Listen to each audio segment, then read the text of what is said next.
مطلب ہے نستجیر باللہ یا رسول اللہ یا رسول اللہ یا رسول اللہ المستعاذ بک یا رسول اللہ صلی اللہ علیہ ملیک السماء وعلی اہل بیتک. میں رسول اللہ صلی اللہ علیہ وسلم سے پناہ مانگتا ہوں اس کفریہ جملے کو نقل کرنے کی کہ ان کتوں نے رسول صلی اللہ علیہ وآلہ وسلم کی صحبت میں، ان کے گھر میں، ان کے بیت میں کس طرح رسول پاک صلی اللہ علیہ وآلہ وسلم کو شتم کیا، سب کیا. حکومت پاکستان تجھے رسول پاک صلی اللہ علیہ وآلہ وسلم کی عزت کی فکر ہے تو سب سے پہلا پرچہ عمر پہ کاٹو، صحابہ پہ کاٹو. بات تو یہ ہے کہ عزیزو انٹرنیٹ ایک آزاد، ایک کھلی فضا ہے، اور اس میں جو بھی شخص آ کر جتنی ہی دلچسپ بات کرے، حق کی بات نہیں ہے، تحقیق کی بات نہیں ہے.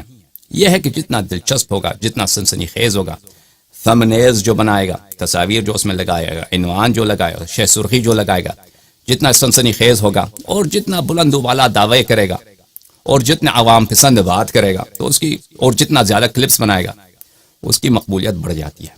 اور ایسے لوگوں کی کمی نہیں ہے انٹرنیٹ پر. یہ جناب جو مرزا صاحب ہیں، یہ ان سے ہماری ایک دفعہ ان سے گفتگو ہوا تھا کتابتاً، نہ یہ کہ مشافہتاً، کتابتاً، یعنی یہ لوگ آگے ان کا جو گروپ تھا وہ آگے پیش کر رہے تھے کسی وہابی کو ہم سے مناظرہ کرنے، اور وہ وہابی مناظرہ کرنے والا نہیں تھا، وہ مناظرہ سے بھاگنے کے چکر میں تھا، اور اس نے گالی دے کر، بھائی جو شخص اہل بیت علیہ السلام کو گالی دے، ہم نے شروع سے کہا ہم اس سے مناظرہ نہیں، تو اس نے گالی دیا تو پھر اہل بیت طاہرین علیہ السلام کو، تو پھر ہم نے اس سے کہا کہ ہم آپ سے مناظرہ نہیں کرتے. تو اس کے باوجود یہ زور دے رہے تھے کہ ان سے مناظرہ کیا جائے. تو میں نے اس سے کہا کہ تو خود جو ہے، تو دوسروں کو زور دینے کے بجائے، اور تیرا گروپ جو ہے تو خود سامنے آ جا. یہ تقریباً مئی جون 2018 کی بات ہے، اور ہماری یہ باتیں میرے فیس بک میں ہیں، تو آپ جون 2018 مئی 2018 کو دیکھ لیں. تو اس وقت بھی یہ میں نے کہا کہ تو سامنے آ جا، تو بھی تو شیعوں کے خلاف بکتا ہے، تو بھی تو شیعوں کے خلاف بھونکتا ہے، تو سامنے آ جا. تو اس کے چیلے نے، اس چیلے کے ذریعے یہ جو ہے پیغام دیتا رہا. اس چیلے نے کہا کہ بھائی یہ تو مولوی نہیں ہے. تو میں نے کہا شاید، اب مجھے دقیق یاد نہیں ہے کہ میں نے کیا کہا، مولوی نہیں ہے تو بکتا کیوں؟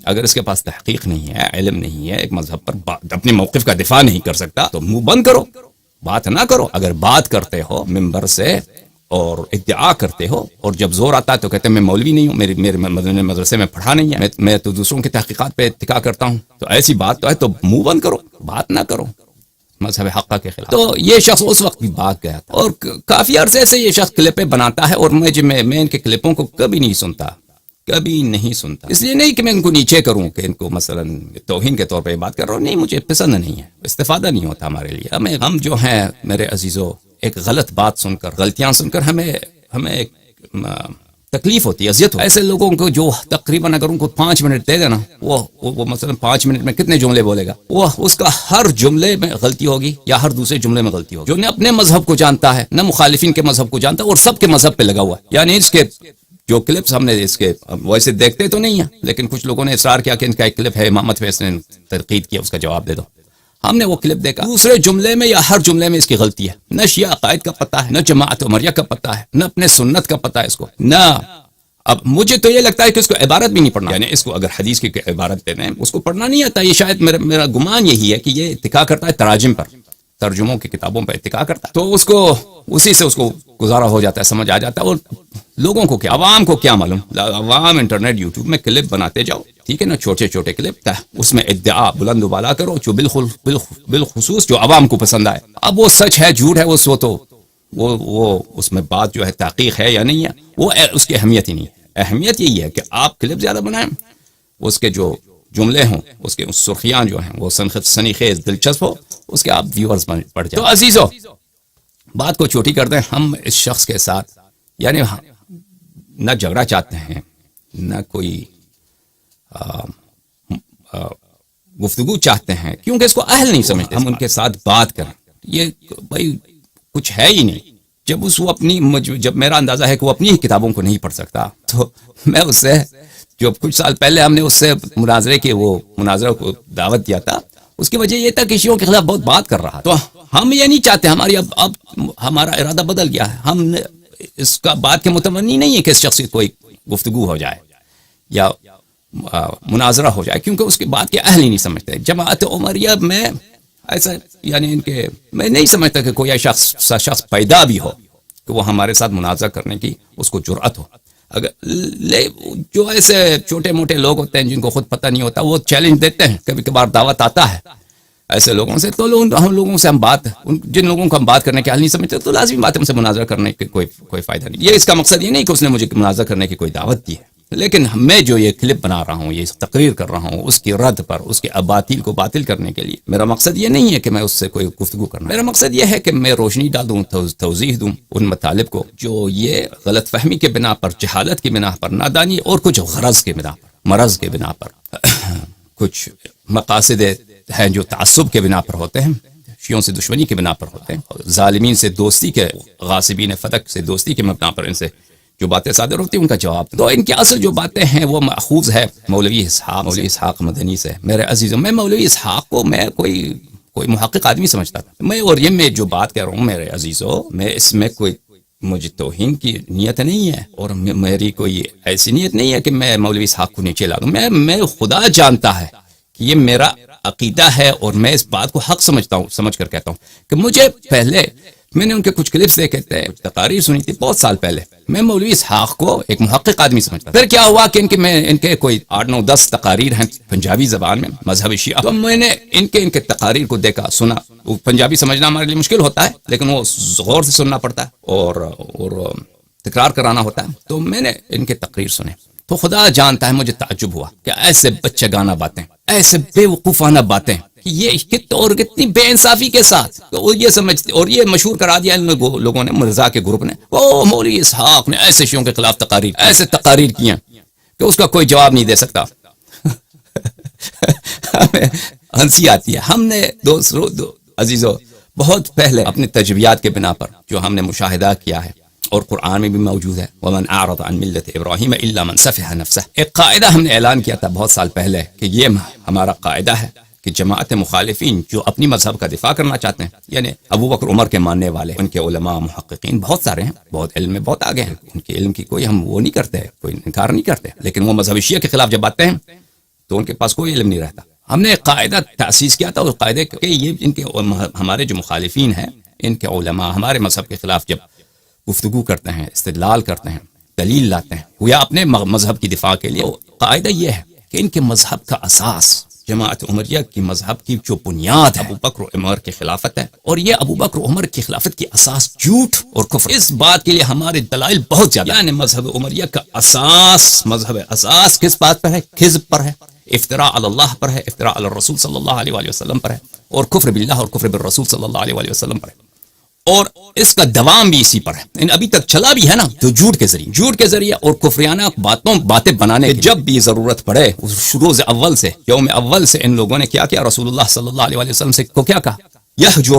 حجر یحجر الحجر یعنی الفحش بالنطق. حجر کس کو بولتے ہیں عزیزو؟ یعنی بکنا، بونکنا. تو نبی صلی اللہ علیہ وسلم کو ان کے مجلس میں، بخاری میں موجود ہے 7 مقامات پر، نبی کریم صلی اللہ علیہ وسلم کے حیات میں، ان کے گھر میں، ان کو ایسے، یہ کفر نہیں تو کیا ہے؟ وہ خلافت لکھنے کے لیے تو جا رہے تھے رسول اللہ صلی اللہ علیہ وسلم کرتاز پر. اس یوم سے ان کا شروع ہوا ہے، اور اس کا ادامہ جب بھی کوئی دلیل لے کر آتے ہیں ہمارے مذہب کے خلاف، ان کو کھول کے دیکھو، ان کی دلیل یا تو جھوٹ پہ مبتنی ہے، اور عموماً ایسے جھوٹ پہ مبتنی ہوتی ہے کہ اس کو اگر آپ کھول کے دیکھیں، ان کے دل سے انکار رسالت اور انکار قرآن نکل آ جاتا ہے. تو ان کے مذہب کا اساس بھی کس بات پر ہے؟ جھوٹ اور کفر پر. اور ان کے مذہب کا دوام بھی آج تک جو چلا آ رہا ہے، اسی جھوٹی باتوں کو مشہور کراتے جاؤ، اور کفریانہ باتوں کو مشہور کراتے جاؤ اسی بنا پر. اور تیسرا جملہ جو ہے وہ یہ ہے کہ ان کے لیے کبھی اپنے مذہب کا دفاع اور ہمارے مذہب کا کرنا اور نقد کرنا ممکن ہی نہیں ہے، مگر اس وقت تک کہ یہ جھوٹ بولیں یا کفر بتیں.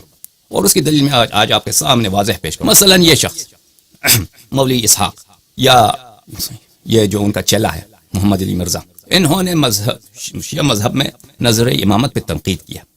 اور تنقید کیا بچگانہ تنقید ہے کہ نبی کے بعد کیسے کوئی معصوم ہو سکتا ہے؟ نبی صلی اللہ علیہ وسلم کے بعد کیوں کسی پہ ایمان لانا ضروری ہو؟ نبی صلی اللہ علیہ وسلم کے بعد یہ ختم نبوت سے منافات رکھتا ہے کہ کسی کو ملائکہ نظر آ جائے. تو یہ بچگانہ باتیں میرے عزیزو. تو اس لیے مذہب شیعہ میں جو بات ان کی کیا ہے، مذہب شیعہ میں جو نظریہ امامت ہے یہ نبوت سے منافات رکھتا ہے، ختم نبوت سے منافات رکھتا ہے. اس لیے شیعہ جو ہے وہ قادیانیوں ہی کی بات کر رہے ہیں، وہی بھی قادیانی کافر ہیں. تو عزیزو، اگر کوئی شخص اس کے پاس ایسا چیز ہو جو وہ باعث فخر ہو، دوسروں کو تانا دے تو کوئی بات بنے، تو کوئی بات بنے نا.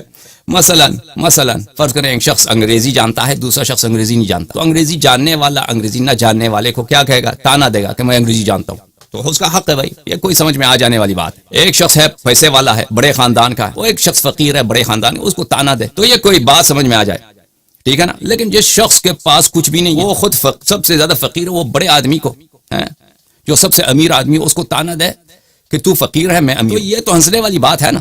یہ کوئی پاگل یہ بات کرتا ہے. جماعت عمریہ کے پاس ہم پوچھتے ہیں آپ کے پاس کیا نظریہ امامت خلافت؟ اگر تو آپ کے پاس کوئی نظریہ امامت و خلافت ہوتا عمریوں، یا آپ کے پاس کوئی خلیفہ ہوتا جس کے متاعن کا، جن کے کفر کا تم رد کر سکتے، خدا جانتا ہے کہ میں کتنے سال ہو گئے میں چیلنج دیتا ہوں کہ آؤ ان کا اسلام ثابت کرو. تم ابو بکر، عمر، عثمان، عائشہ کا اسلام ثابت کرو کہ ان کے اعمال ایسے ہیں جو رسول صلی اللہ علیہ وآلہ وسلم کو کھلے گالی دے ان کے حیات طیبہ میں، جن کے لیے قرآن کی آیتیں نازل ہوئی ہیں ان کے کفر پر، آپ کے اپنے کتب میں مبکرات موجود ہیں. تم آ کے ان کے کردار سے دفاع، چلو کردار کو چلو، نظریہ کی بات کرتے ہیں کہ آپ کے پاس نظریہ امامت ہے ہی کیا؟ نظریہ خلافت ہے ہی کیا؟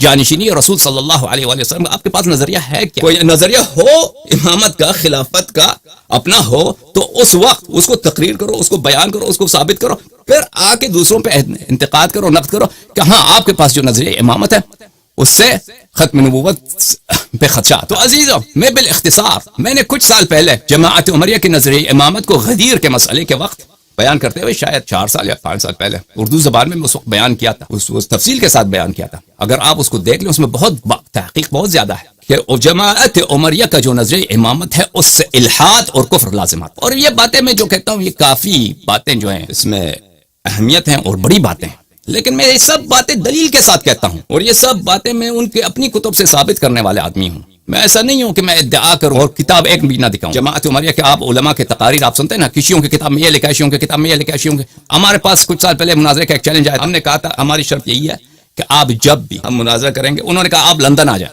بھائی مناظرہ کرنے کے لیے امریکہ سے لندن جانا آسان نہیں ہے، چل ہم کوئی ضروری بھی نہیں ہے. آپ لوگ خود روزانہ مناظرہ کرتے ہیں، یہی جن لوگوں نے ہمیں بلایا تھا خود وہ روزانہ مناظرہ کرتے تھے، کس آن لائن مناظرہ کرتے تھے. جب ہماری باری آئی کہتے ہیں آپ لندن آ جائیں. چلو ٹھیک ہے لندن آتے. میں نے کہا شرط یہ ہے، وہ کچھ انگریزی بولنے والے لوگ تھے، اچھا شرط یہ ہے کہ آپ مذہبی شیعہ کے مطابق جو بھی بات کہیں کتاب دکھائیں گے اور نص پوری پڑھیں گے، کتاب دکھائیں گے، مانیٹر پہ بھی دکھائیں گے، سب لوگ دیکھ لیں کہ اور اس وقت اصل کتاب دکھائیں. اور یہ بھی نہ ہو کہ مثلا کوئی سافٹ ویئر ہے، کوئی ویب سائٹ دکھائیں کہ ویب سائٹ میں یہ لکھا ہے، نہیں، وہ اصل کتاب دکھائیں اس میں وہ اور شیعوں کے بتا بھی دیں کون سا کتاب ہے، کہاں کا چھپا ہوا ہے اور مؤلف کون ہے، اور وہ دکھائیں، وہ عبارت پوری پڑھ کے دکھائیں. پھر ہم بھی یہی کریں گے، ہم بھی جو بھی آپ کی کتاب سے نقل کریں گے نا، آپ ہی کتاب سے دکھاؤں. وہ شخص بھاگ گیا، پھر وہ نظر نہیں ہے. الٹا اس نے ہم پہ شرط لگایا کہ آپ کو اجازت نہیں ہے کتاب دکھانے کی، کیونکہ ان کے پاس کوئی دلیل نہیں ہے نا. الٹا ہم پہ اس نے، خدا جانتا ہے کہ یہ لوگ ایسے کتنے ان کو شرم ہی نہیں ہے. الٹا ہم پہ شرط لگایا کہ ہم آپ سے صرف اس طرح مناظرہ کریں گے کہ آپ کو کتاب دکھانے کا حق نہیں ہے. یہ کیسا مناظرہ ہے کہ وہ حجت دکھانے کی اجازت نہیں. تو عزیزو، ہم ان کے بات ہماری جو ہیں وہ کافی بڑی باتیں کہہ رہے ہیں، ہم اس کو ان کی کتابوں سے ثابت کرتے ہیں. اچھا، جماعت عمریہ کا جو اپنا جو نظریہ امامت ہے، ان کے نظریہ امامت سے کفر و الحاد نظر آتا ہے، لازم آ جاتا ہے کفر اور الحاد. کی وجہ کیا ہے دوستو عزیزو؟ ان کا نظریہ امامت یہ اتنی گندی ہے، یہ ان کو منہ نہیں بتانے کی، ٹھیک ہے نا. ان کا نظریہ امامت اتنا گندا ہے، اتنا واضح البطلان ہے. ان کا نظریہ امامت کتابوں میں چھپا ہوا ہے. اور میں اگر میں کوئی ایسی بات کہوں جو عزیزو جو شاذ بات ہے، نادر بات ہے، ان کے مثلا کوئی شاذ عالم نے کوئی نادر قول ہے میں نے ان کی نسبت دی ہو، تو آ کے میرے چہرے پہ تھوک لیں آپ لوگ، ٹھیک ہے نا. میں ان کے جمہور علماء کے عقائد بتا رہا ہوں، ان کے کتب میں جو ہے ان کا نظریہ امامت اتنا گندا ہے اور اتنا گٹیا ہے اور اتنا دنی ہے کہ ان کو منہ نہیں ہے کہ منبر سے وہ لوگوں کو بتائیں. ایک کتاب ہے مغیث الحق، ابو البعالی امام الحرمین الجوینی کی، جو شوافع کا بہت بڑا فقیہ ہے اور جماعت اشاعرہ کا اپنے زمانے کا سب سے بڑا متکلم امام الحرمین الجوینی. اس کتاب میں وہ کیونکہ وہ اپنے زمانے کا بہت بڑا مانا ہوا شوافع کا سب سے بڑا فقیہ تھا، مجتہد تھا، تو وہ کہتا ہے کہ ابو حنیفہ کے جو اصل فتوے ہیں کہ نماز کیا ہے، نماز کس طرح آپ پڑھ سکتے ہیں، اگر ہم وہ لوگوں کو بتائیں تو لوگوں کو یقین نہیں آتا. ابو حنیفہ کے ہاں نماز ہوتا ہے کہ آپ نماز فارسی میں پڑھ سکتے ہیں. نماز میں آپ کتے کی جلد سے، کتے کے چمڑا پہن کے نماز پڑھ سکتے ہیں، جسم گندا ہو، نجس ہو، شراب ہو، وہ پڑھ سکتے ہیں، کوئی سلام دینے کی ضرورت نہیں ہے. اور نماز کے درمیان اگر وہ کیا بولتے ضرط بولتے ہیں عربی میں، ضرط اردو میں کیا بولتے ہیں، بعد جو ہوتا ہے ہوا جو ریح نکلتی ہے انسان، وہ اس اصل جو فتوے ہم لوگوں کو آپ دکھائیں تو کسی کو یقین نہیں آتا کہ اس شخص کے نزدیک نماز کیا یہ کوئی نماز ہے، یہ کوئی نماز ہے.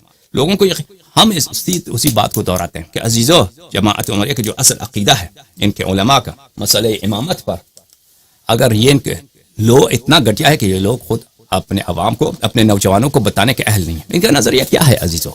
ان کا یہ لوگوں کو کیا بتاتے ہیں؟ ہاں کہتے ہیں ہمارے دین میں یہ ہے کہ کوئی وراثت نہیں ہے، کوئی وراثت نہیں ہے، جو سب سے لائق ہوگا امت اس کو چنیں گے. تمہارا نظریہ یہ تو نہیں، اصل جو نظریہ ہے وہ بتا. اصل جو نظریہ ہے وہ اصل ان کا نظریہ یہ ہے کہ رسول اللہ صلی اللہ علیہ وسلم دنیا سے گئے، کسی کو تعیین نہیں کیا امامت، اور یہ کہ تم کیا کرو یہ بھی بتایا نہیں، یہ کہ تم کیا کرو یہ بھی نہیں. میں دنیا سے بتا دیا کہ میں دنیا سے جانے والا ہوں، تم 73 فرقوں میں بٹو گے، سب جہنم میں جاؤ گے سوائے ایک فرقہ کے، اور تم میں ایسے خلفاء آئیں گے، ایسے ائمہ آئیں گے جو شیطان ان سے افضل نہیں. یہ سب میں جو باتیں ہیں ان کے صحیح ترین کتب میں موجود ہے، یہ سب رسول اللہ صلی اللہ علیہ وسلم نے بتایا بھی کہ ان کو پتہ، ایسا نہیں کہ اچانک مر گئے، پتہ تھا، پہلے سے پتہ تھا کہ جانے والے ہیں. کئی مہینے پہلے انہوں نے بتا دیا تھا حجۃ الوداع. اس کے بعد یہ بھی بتا دیا تھا کہ 73 فرقوں میں بٹو گے. صحابہ سے بھی کہا تھا کہ تم بھی اکثر جہنم جاؤ گے، احادیث حوض میں وہ سب دکھائیں گے آپ کو انشاءاللہ. اس کے علاوہ یہ بھی بتا دیا کہ تم جو ہے تم میں اختلافات اتنے آ جائیں گے کہ 73 فرقے ہو جائیں گے، 72 کے 72 جہنم میں. اور یہ بھی بتایا کہ میری جو سب سے زیادہ خوف ہے میری امت پر وہ کیا ہے کہ میرے بعد ائمہ مضلون آئیں، گمراہ کرنے والے خلفاء، گمراہ کرنے والے امام آئیں گے، لوگوں کو گمراہ کریں گے. یہ بھی بتایا. صحابہ کی تو یہ حالت تھی کہ ان کے حیات میں کسی کو نماز نہیں آتی. صحابہ کی یہ حالت ہے کہ ان کے حیات میں رسول اللہ صلی اللہ علیہ وسلم صحابہ نشا ہو جاتا ہے تو وہ کفار مکہ، اور خدا جانتا ہے جماعت عمریہ میری باتوں کو سنیں گے عزیز، وہ کہیں گے کہ یہ شیعہ مولوی جھوٹ بول. اللہ جانتا ہے کہ یہ سب ان کی اپنی صحیح سند کے ساتھ ان کے کتب میں موجود ہے. صحابہ کی یہ حالت ہے کہ شراب پیتے ہیں، مسجد کے سامنے نشے ہو جاتے ہیں، رسول اللہ صلی اللہ علیہ وسلم آتے ہیں، لوگ شکایت کرتے ہیں کہ دیکھیں یہ آپ کا سسر کیا ہے، نشا ہو گیا. آگے دیکھتے ہیں کہ یہ سسر نشا ہو گیا. یہ شعر کہتا ہے کس کی شان میں؟ ہاں وہ مشرکین کے سردار جو بدر میں مرے ہیں ان کی مرثیہ خوانی کر رہا ہے، ان کی شان میں شعر کہہ رہا ہے. صحابہ کی یہ حالت ہے میرے عزیزوں کہ رسول اللہ صلی اللہ علیہ وآلہ وسلم غزوہ تبوک سے واپس آ رہے ہیں، فرماتے ہیں کہ یہ پانی کا چشمہ آ رہا ہے، یہاں پہ پانی پینے کے کوئی نہ جائے. یہ میرے کوئی سنتا ہی نہیں تک میں یہاں پہ اتر نہ جاؤں، پانی نہ اٹھاؤں، کوئی نہ، سب جاتے ہیں. الٹا وہ چلو پانی پیاس لگے. رسول اللہ صلی اللہ علیہ وآلہ وسلم کو قتل کرنے کی کوشش کرتے ہیں. نام بھی معلوم ہے کہ کون سے تھے، ٹھیک ہے نا. رسول اللہ صلی اللہ علیہ وسلم بستر بیماری میں ان کو گالی دیتے ہیں کہ یہ جو ہیں کیا کر رہے ہیں، نستجیر باللہ. اگر لازم نہ ہوتا، ضرورت نہ ہوتا تو میں نقل نہیں کرتا یہ اتنے سخت جو جملے ہیں حد کے رسول صلی اللہ علیہ وآلہ وسلم کے. پاکستان میں پرچے کرتے ہیں کس بات پر کہ جو یہ شخص رسول اللہ صلی اللہ علیہ وآلہ وسلم سے کوئی بے کرے تو اس کو کیا کہتے ہیں، بلاسفیمی ایکٹ ہے وہاں پہ، اس کو ارتداد کے طور پہ یا سب رسول صلی اللہ علیہ وآلہ وسلم پہ جیل جاتے ہیں. جیل میں کتنے سال رہتے ہیں، پھر آخر میں پھانسی بھی ہو جاتا ہے. تو سب سے پہلے پرچہ عمر پہ کاٹو، تم صحابہ پہ کاٹو. وہ بخاری کی حدیث تو بھول گئے. تو جب یہ حالت ہے کہ رسول اللہ صلی اللہ علیہ نظریہ خلافت بتا رہا ہوں، حالت مسلمانوں کی کیا ہے عزیزو. رسول صلی اللہ علیہ وسلم کو پتہ ہے کہ میں دنیا سے جانے والا ہوں. رسول صلی اللہ علیہ وسلم کو پتہ ہے کہ میرے بعد امت میں شدید اختلافات آئیں گے، کوئی کفر کی حد تک کہ اکثر امت کافر ہو جائیں گے، صحابہ جہنمی بن جائیں گے. رسول صلی اللہ علیہ وسلم کو پتہ ہے کہ ان کے بعد جو خلفاء آئیں گے وہ خلفاء شیطان ان سے بہتر ہوں گے، یہ بھی پتہ ہے. اور رسول صلی اللہ علیہ وسلم کو یہ بھی پتہ ہے کہ اختلافات کا اساس مسئلہ امامت، مسئلہ خلافت پر ہے، مسئلہ امامت، مسئلہ خلافت پر. اس کے علاوہ میرے عزیز قرآن بھی جمع نہیں. حالت یہ ہے کہ قرآن رسول صلی اللہ علیہ وسلم دنیا سے چلے گئے، یہ بھی حکم نہیں دیا کہ قرآن جمع کرو. قرآن بھی متفرق، کہیں کسی کاغذ پہ لکھا ہے، کہیں پتے پہ لکھا ہے، کہیں درخت پہ لکھا ہے، کہیں ہڈی پہ لکھا ہے، کوئی ایسے قرآن کے آیات ہیں کہ کوئی لکھا ہی بھی نہیں ہے، ٹھیک ہے نا. حدیث تو تدوین ہی نہیں ہے، سنت تو مدون ہی نہیں ہے. اور بس اتنا فرمایا ہے کہ مجھ پہ جھوٹ نہ باندھو، مجھ پہ جھوٹی احادیث نہ بنایا کرو. اور یہ بھی بتایا کہ میری حدیث تم نہ لکھا کرو. اس حالت میں وہ چلے گئے، بس بتایا بھی نہیں کہ کیا کرو.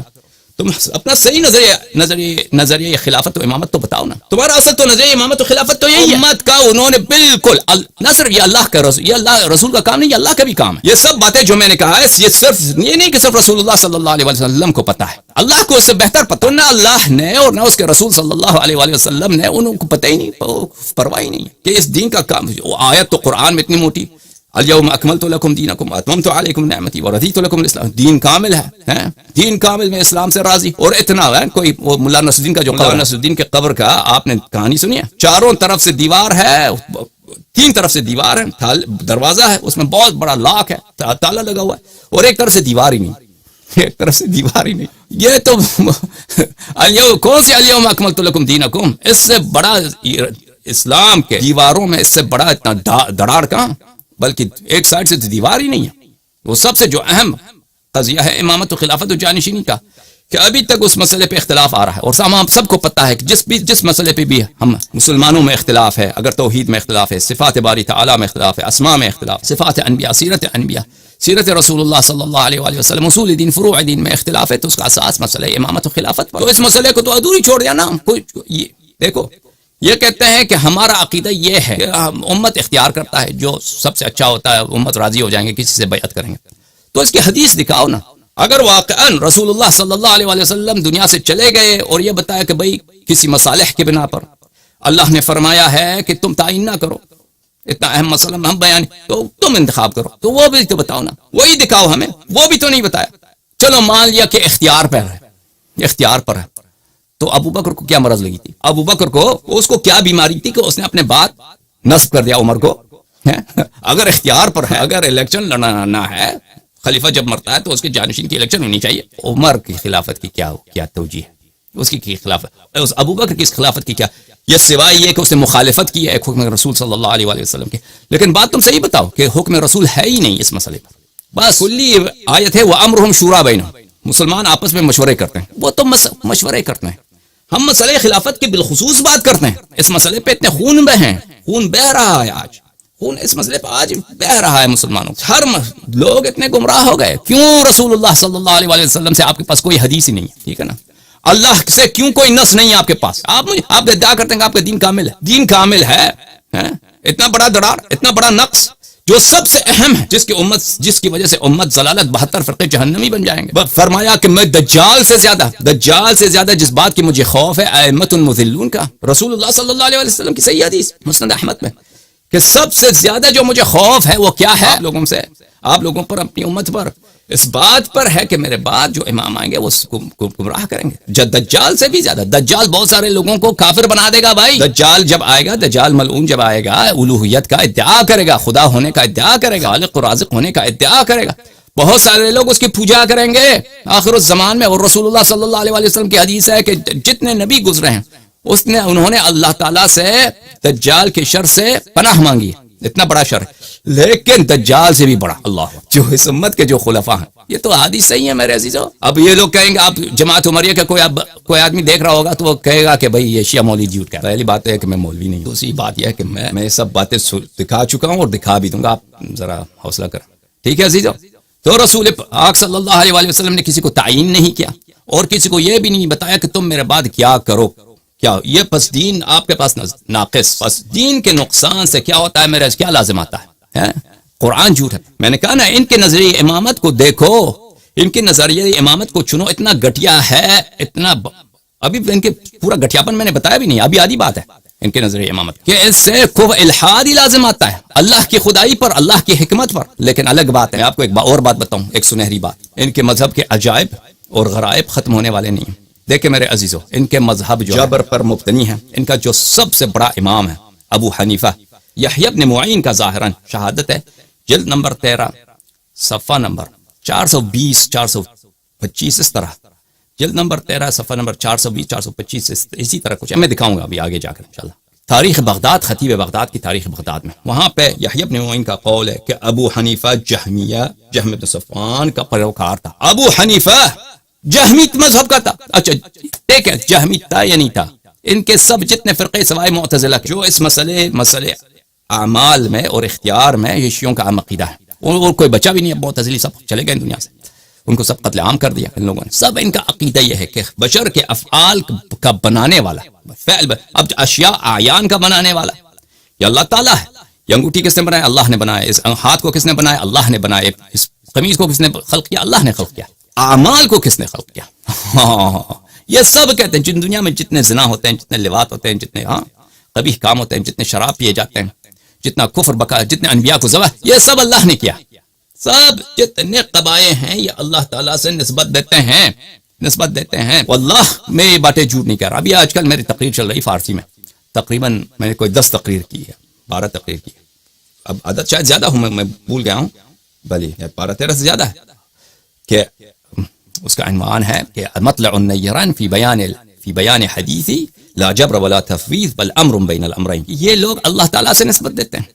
تو ان کے مذہب میں جب اساس یہی کہ دنیا میں جتنے لواط ہوتے ہیں، دنیا میں جتنے شراب پیے جاتے ہیں، یہ سب اللہ تعالیٰ کا فعل ہے.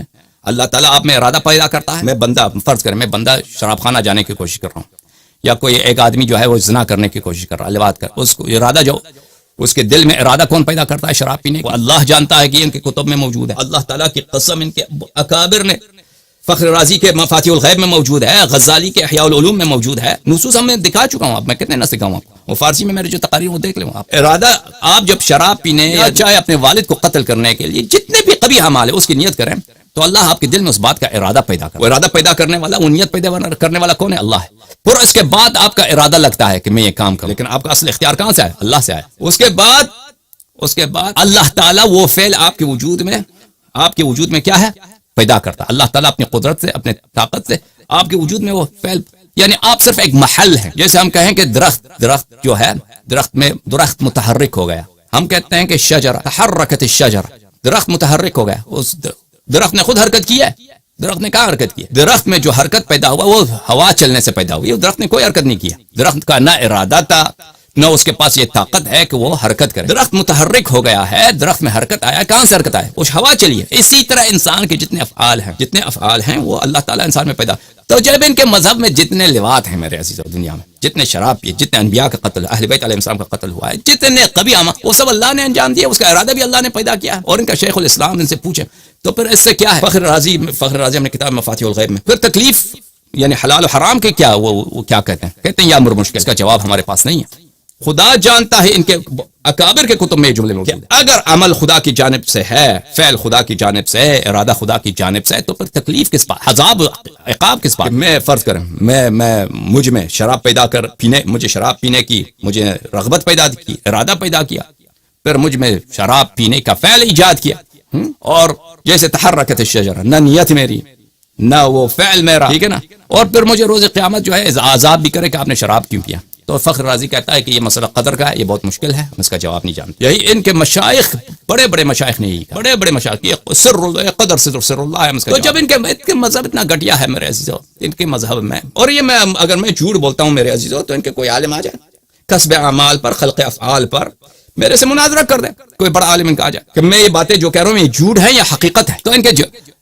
تو اگر ان کے مذہب میں دنیا کے جتنے قبیح فعل ہیں وہ اللہ نے انجام دیے ہیں، تو اگر یہی اللہ قرآن میں ایک جھوٹی آیت نازل کر دے، الیوم اکملت لکم دینکم، و دین ناقص اندر نہ قرآن جمع نہ سنت کوئی مدون، اور سب سے جو اہم بات ہے وہ بیان ہی نہیں کیا اللہ تعالیٰ نے، اور اعلان کیا کہ دین کامل ہوگا. اگر اللہ نے ایک جھوٹی آیت بھی نازل کی تو کوئی سی بڑی بات ہے. ٹھیک ہے. اچھا، نظر امامت ان کا مزید سونے پہ سہار، مزید آپ کو بتائیں اس کے علاوہ. اچھا، خلیفہ بننے کے کتنے طریقے ہیں میرے عزیزو؟ اللہ نے کچھ نہیں بتایا کہ خلیفہ کیسے بنتا ہے، رسول صلی اللہ علیہ وسلم نے کوئی نہیں بتایا، لیکن ان کے طریقہ بننے کے، خلیفہ بننے کے طرق موجود ہیں. حدیث کوئی نہیں ہے، قرآن کی آیت کوئی نہیں ہے کہ رسول پاک صلی اللہ علیہ وآلہ وسلم کے بعد ان کی جانشینی کا مسئلہ کیسے حل ہوگا. یہ کچھ بھی نہیں ہے. یہ کہتے ہیں ہمارے پاس نہ اللہ نے کسی کو تعین کیا ہے، نہ طریقہ بتایا. اچھا، نہ طریقہ بتایا ہے، نہ کسی کو تعین کیا ہے، نہ رسول صلی اللہ علیہ وآلہ وسلم نے کسی کو تعین کیا، نہ طریقہ بتایا. لیکن ان کے پاس 3 طریقے ہیں. ایک طریقہ کیا ہے؟ اختیار کا. کیوں؟ حل و عقد. وہ حل و عقد، اہل حل و عقد، حل بولتے ہیں کھولنے کو، عقد بولتے ہیں گرہ لگا. یعنی جو امت میں جو بڑے لوگ ہیں، فوج کے جو جنرل ہوتے ہیں، تجارت کرنے والے جو بڑے تاجر ہوتے ہیں، قبیلوں کے سردار جو ہوتے ہیں، بڑے علماء و متنفذین، یہ کوئی حدیث نہیں ہے. حل و عقد، اہل حل و عقد، یہ کوئی روایت نہیں ہے، کوئی حدیث نہیں ہے، یہ سب من گڑت باتیں ہیں. بدعت کس کو بولتے ہیں عزیزو؟ بدعت یہی تو ہے کہ کوئی چیز اللہ رسول صلی اللہ علیہ وسلم نہیں بتایا، آپ نے اس کو دین میں داخل کر دیا. ان کا نظریہ خلافت و امامت ایک طرف سے تو قرآن پر اللہ پہ تنقیص ہے، دوسری طرف سے سراسر بدعت، سراسر من گڑت باتیں. کیا حل العقد کسی کے ساتھ وہ بیعت کر دیں، اور یہ بھی لازم نہیں کہ سب اہل حل و عقد کسی سے بیعت کریں. ان میں سے ایک آدمی کسی سے بیعت کرے تو وہ خلیفہ بن جاتا ہے. جیسے ملا ہیبت اللہ خلیفہ بنے تو ایک آدمی نے بھی ان سے بیعت کی. کوئی ضروری تو نہیں کہ پاکستان کے بھی علماء ان سے بیعت کریں, ہندوستان کے بھی کرے, سعودی عرب کے بھی کریں, مصر والے تو ان کو جانتے بھی نہیں. ایک آدمی بھی ان سے بیعت کرے اہل وقت میں سے, لشکر کا کوئی سردار, کوئی تاجر, کوئی مولوی. واللہ یہ باتیں جو ہیں, کوئی بھی انسان منصف ہو تو یہ باتیں جو ہیں یہ تو کیا ہیں, پاگل پن ہے. لیکن یہ ان کا عقیدہ ہے, ان کا مذہب. یہ باتیں ہیں, یہ چھپاتے ہیں. میں نے کہا نہیں, میں نے کیا کہا, میں نے کہا کہ امام الحرمین جوینی نے کہا کہ ہم ابو حنیفہ کے نماز پڑھنے کے کہ اقل نماز میں کیا جائز ہے, اس کو اگر ہم لوگوں کو بتائیں کسی کو یقین نہیں آتا. ٹھیک ہے, کسی کو یقین نہیں آتا, لوگ ہمیں گالی دیں گے کہ یہ آپ تہمت لگا رہے ہیں امام اعظم پر. تو عزیزو اسی طرح ان کا نظریہ امامت اتنا گھٹیا ہے, توحید میں ان کا نظریہ اتنا گھٹیا ہے. ابھی میں نے اشارہ کیا نا, ابھی اشارہ کیا خلق اعمال پر, کہ یہ بیان کرنے کے یہ عوام اپنے عوام سے بیان نہیں کر سکتے. ان کا نظریہ اتنا گندا ہے, اتنا گھٹیا ہے, اتنا نیچ ہے. اور یہ آ کے پرچیوں پہ تو آپ شیعہ ہاں مشرک ہیں, اچھا ہم مشرک ہیں. مجسمہ تو تم ہو, ملائن تم کہتے ہو, تم چاہے اشعری ہے, چاہے ماتوریدی ہے, چاہے اہل حدیث ہے, تم سب کہتے ہیں کہ اللہ اپنا پیر رکھتا ہے روز قیامت آتش جہنم میں. یوم یکشف عن الساق, پیر کو اپنا جو ساق کو, ساق پاک کو کیا وہ کیسے بولیں گے اردو میں اس کو, مجھے نہیں. اچھا اس کو پیر کو آتش میں رہے جہنم میں ڈال دے گا. سب اللہ کو دیکھیں گے. مجسمہ تو تم ہو, اور تم خود کہتے ہیں یہ دیکھنے جو ہے سر کی آنکھ سے دیکھنے والی چیز ہے, یہ قلب کی مشاہدے کی بات نہیں ہے. تم تو کہتے ہو بالاجماع یہ بات کہتے ہو, اور مشرک ہمیں کہتے ہو. سب دنیا کی جتنی قبائح ہے, ہاں جتنے دنیا میں لواط ہوتے ہیں, شراب پیا جائے, وہ تم اللہ سے نسبت دیتا کا کام ہے. بندے کا اس میں کوئی عمل ہی نہیں ہے, کوئی عمل ہی نہیں ہے. وہ کسب کرتا ہے, اس نے عمل اس نے انجام دیا نہیں, کسب کیا اس نے. یہ کسب جو ہے یہ بکواس ہے, اس کا کوئی معنی ہی نہیں. وہ تو ہمیں مشرک کہتے ہیں. مسئلہ امامت پہ تو تمہارے یہ نرالا بات ہے. مسئلہ اپنا نظریہ امامت تو بیان کرو پھر آگے شیعوں پہ, کہ شیعہ کہتے ہیں کہ امام ملائکہ کو دیکھتے ہیں. ہم جواب دیں گے. شیعہ کہتے ہیں کہ امام معصوم ہوتا ہے, نبی کے بعد کیسے کوئی معصوم ہو سکتا ہے. تو تم تو دلیل لے کے آؤ کہ نبی کے بعد صلی اللہ علیہ وآلہ وسلم اس کے اوصیاء معصوم نہیں ہو سکتے, یا کوئی بھی معصوم نہیں ہو. دلیل لے کے آؤ, کوئی نفی پہ دلیل لے کے آؤ. دلیل تو ہے ہی نہیں, صرف بچہ گانا باتیں. نام کیا رکھا, مولوی اسحاق, داڑھی اتنی. تم کو دلیل یہ آپ کی مولوی اسحاق اب دنیا سے چلے گئے, ان سے میں کیا کہوں. مولوی اسحاق اگر زندہ ہوتے ہیں, مجھ سے کہتے ہیں آپ کی تعجب کوئی شرعی دلیل نہیں ہے کہ آپ تعجب کریں کہ نبی کے بعد کوئی معصوم کیسے ہو. تم دلیل لے کے آؤ کہ نبی کے بعد کوئی معصوم نہیں ہو سکتا, پھر ہمیں جواب دینا ہوگا. تعجب کیا آپ بہت ساری باتوں میں تعجب کرتے ہیں. آپ کو پتہ نہیں, اللہ تعالیٰ نے قرآن میں آیت تطہیر نازل کی ہے. انما یرید اللہ لیذهب عنکم الرجس اہل البیت ویطہرکم تطہیرا. اللہ تعالیٰ نے فرمایا کہ اسی طرح جس طرح میرے نبی مطہر ہیں, اللہ اکبر, جس طرح میرے نبی بے عیب ہیں, جس طرح ہر رجس سے, ہر ناپاکی سے, چاہے دنیاوی ہو, چاہے عرفی ہو, چاہے شرعی ہو, چاہے اخلاقی ہو, چاہے حسب میں ہو, چاہے نسب میں ہو, میں نے جس طرح اپنے حبیب صلی اللہ علیہ وآلہ وسلم کو پاک و پاکیزہ بنایا. آپ کے نزدیک تو نبی پاکیزہ بھی نہیں ہے. وہ تو نستجیر باللہ حزیان کہتے ہیں نا, وہ تو کیا کہتے ہیں. ابن تیمیہ منہاج السنہ اس بات پہ جب پہنچتا ہے کہ عمر نے حجرہ کہا ہے, تو انکار تو نہیں کر سکتا کہ بولنے والا اس کلمہ کفر کا عمر ہے. کہ حجرہ کا کیا مطلب ہے؟ نستجیر باللہ یا رسول اللہ یا رسول اللہ یا رسول اللہ المستعاذ بک یا رسول اللہ صلی اللہ علیہ ملیک السماء وعلی اہل بیت. میں رسول اللہ صلی اللہ علیہ وآلہ وسلم سے پناہ مانگتا ہوں, میں رسول اللہ صلی اللہ علیہ وآلہ وسلم سے پناہ مانگتا ہوں اس کفریہ جملے کو نقل کرنے کی, کہ ان کتوں نے رسول صلی اللہ علیہ وآلہ وسلم کی صحبت میں, ان کے گھر میں, ان کے بیت میں کس طرح رسول پاک صلی اللہ علیہ وآلہ وسلم کو شتم کیا, سب کیا. حکومت پاکستان تجھے رسول پاک صلی اللہ علیہ وآلہ وسلم کی عزت کی فکر ہے تو سب سے پہلا پرچہ عمر پہ کاٹو, صحابہ پہ کاٹو. ہجر کس کو بولتے ہیں؟ کہ میں چاہوں تو انشاءاللہ آ جائے گا, اگر زندگی رہی تو جو قادری کی جو تقاریر اس میں اس نے حدیث قرطاس کو چھیڑا ہوا ہے, ہم اس وقت بتائیں گے کیسے صحابہ نے رسول پاک صلی اللہ علیہ وآلہ وسلم کو گالی دی. جو صحابہ رسول اللہ صلی اللہ علیہ وآلہ وسلم کے حیات میں ان کو گالی دے سکتے ہیں, وہ ان کے گھر, ان کے مرنے کے بعد ان کے گھر کو جلا بھی سکتے ہیں, احادیث چھپا بھی سکتے ہیں, اور جو لوگ ان کی تقدیس کرتے ہیں انہی جب ان کے اپنے کتب میں موجود ہے کہ رسول پاک صلی اللہ علیہ وآلہ وسلم کو گالی دیا گیا, گالی دینے والا کون؟ صحابہ میں سب سے آگے کون؟ یہ بھی ان کے کتب میں موجود ہے. پھر بھی اس کا دفاع کرتے ہیں, پھر بھی اس کی کوئی فرار کا راستہ نہیں ہے. فرار کا راستہ حدیث قرطاس میں ہر طرف سے ہم بند کرتے ہیں ان کے لیے. ان کی بیچارگی, مسکنت, بیچارگی کیا ہے, ان کی رذالت اور گٹھیاپن کو دیکھیے, اس کے باوجود اس کے دفاع کرتے ہیں. تو یاد رکھیے کہ ایسے مولوی ان کا سلسلہ جب اس صحابہ کے زمانے سے اب تک چلتا جا رہا ہے, تو ان سے یہ بھی آپ توقع نہ رکھیے کہ اہل بیت علیہم الصلوۃ والسلام کی شان میں احادیث کو ایمانداری کے ساتھ, ان کے فضائل کو ایماندار, جس طرح رسول پاک صلی اللہ علیہ وآلہ وسلم نے کوٹ کر بر کر انہوں نے بتایا تھا، خطبے دیے تھے، اس طرح نقل کر دیں. سمجھ میں آ رہی بات آپ کو؟ ان کا نظریہ امامت میرے عزیزو، نظریہ امامت کا کیا ہے حقیقت؟ نظریہ امامت ان کا یہ ہے کہ رسول اللہ صلی اللہ علیہ وسلم چلے دنیا سے، اللہ کو بھی پتا کہ جانے والے ہیں، ہم بتایا کچھ بھی نہیں، نہ یہ بات کسی کو تعین کیا نہ کسی کو نصب کیا. ہاں البتہ انہوں لوگوں نے اپنے آپ سے بدعت، جب اللہ نے نہیں حکم دیا نا، جب اللہ نے حکم نہیں دیا، رسول صلی اللہ علیہ وسلم نے حکم نہیں دیا، تو تم یہ اہل حل و عقد کے اختیار کریں گے، یہ کہاں سے لے کے آئے؟ یہ کہاں سے لے کے آئے ہو؟ جب کوئی حدیث نہیں، کوئی روایت آیت نہیں ہے، یہ کیوں لے کے، کہاں سے لے کے آئے ہو؟ یہ اسی کو تو کہتے ہیں من لم يحكم بما انزل الله فاولئك هم الكافرون. تم بغیر ما انزل اللہ حکم کرتے ہو کہ طریقہ شرعی ہے، طریقہ شرعی یہ نہیں. جب اللہ اور رسول صلی اللہ علیہ وسلم نے نہیں کہا ہے تو تم صاف کہہ دو کہ انہوں نے نہیں کہا ہے. عام دنیاوی طور پہ الیکشن کرنا چاہتے ہیں، الیکشن کرنا یہ کوئی شرعی مسئلہ نہیں ہے، اس طرح کہہ دو صحیح بات. لیکن تم جب اس کا دین کا مسئلہ بناتے ہو، کہتے ہو یہ دینی حکم ہے، شریعت میں یہ حکم ہے، شریعت میں کس طرح سے ہم خلیفہ بنا سکتے ہیں کہ ہم اہل حل و عقد کسی سے بیعت کریں، تو یہ بدعت ہے، یہ کفر ہے. وَكُلُّ بِدْعَةٍ ضَلَالَةٍ وَكُلُّ ضَلَالَةٍ فِي النَّارِ. یہ اس کا بولنے والا جہنمی ہے. سمجھ میں آیا نا میرے عزیز؟ کہ ان کا نظریہ یہ امامت کیسے الحاد اللہ سے ہے، کیسے بدعت فی الدین ہے. اس کا تو پہلا جزء ہم نے بتایا کیسے بدعت دین میں ہے، اور کیسا یہ باعث خلود فی النار، جہنمی ہمیشہ جہنمی بننے کے لیے کی والی بات ہے. نظریہ امامت کا ان کا دوسرا جز، پہلا جز ہم نے بتا دیا خلیفہ بننے کا کیا طریقہ ہے، اہل حل و عقد اختیار کریں گے. دوسرا جز کیا ہے کہ پچھلے والا خلیفہ بعد والے خلیفے کو تعین کر سکتا ہے، استخلاف، وصیت کر سکتا ہے. حدیث دکھاؤ جو رسول پاک صلی اللہ علیہ وآلہ وسلم تھے، انہوں نے لکھے انی ایتونی بکتاب اکتب لکم کتابا لن تضلوا بعدہ ابدا. ایسی میں وصیت لکھ دوں کہ اس کے بعد کبھی تم گمراہ نہ ہو جاؤ گے، کبھی گمراہ نہ ہو جاؤ گے. علماء عمریہ نے بہت سارے لوگوں نے، سفیان ابن عیینہ نے اخبار بالجزم کیا ہے کہ رسول پاک صلی اللہ علیہ وآلہ وسلم اپنے بعد خلفاء کی تعین کرنا چاہتے تھے، تو تم نے ان کو لکھنے نہیں دی، تم نے ان کو الٹا گالی دیا، اور اب کہتے ہو کہ خلیفہ جو اپنے بابات کو تعین کر سکتا ہے، یہ ایک شرعی حکم. اس کے حدیث دکھاؤ، ہمیں آیت دکھاؤ. نہ اختیار کے لیے ان کے پاس کوئی دلیل ہے اور نہ استخلاف کے لیے ان کے پاس کوئی دلیل ہے، صرف سوائے فعل عمر کے کہ عمر نے یہ کام کیا. عمر کے کیا کوئی عمر پہ کوئی وحی اترتا تھا؟ عمر کوئی معصوم تھا؟ میں صحیح احادیث آپ کو دکھاؤ. اس کو نماز کے عام مسائل اس کو نہیں معلوم تھے، تیمم تو اس کو آتا ہی نہیں تھا. ایک شخص کو اتنا جاہل ہے خلیفہ بن کر اس کو نماز کے عام مسائل نہیں آتے، نماز جب پڑھنا نہیں آتا تو اس کا فعل سب مسلمین کے لیے کیسے حجت بن سکتا ہے؟ اس کا جواب دو ہمیں، اس کا جواب دو ہمیں. یا یہ تم قرآن کی تصدیق من لم يحكم بما انزل الله فاولئك هم الكافرون، یہ بغیر حکم بغیر ما انزل اللہ ہے. اس کی نہ کوئی حدیث ہے نہ کوئی آیت ہے، استخلاف کی نہ کوئی حدیث ہے نہ کوئی آیت. یہ حکم بغیر ما انزل اللہ ہے، اور جو اس کا قائل ہے وہ کافر ہے. یہ بدعت فی الدین. واللہ خدا جانتا ہے کہ میرا استدلال میں کوئی غبار نہیں ہے. ہاں یہ بات ہے کہ میں ابھی فی الحال آپ کو کتابیں نہیں دکھا رہا.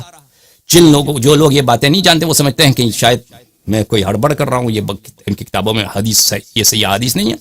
تو آپ انتظار کیجئے، وہ ہم آپ کو دکھائیں گے، ہم آپ کو دکھائیں گے. تیسرا رکن ان کے مسئلہ امامت کیا ہے؟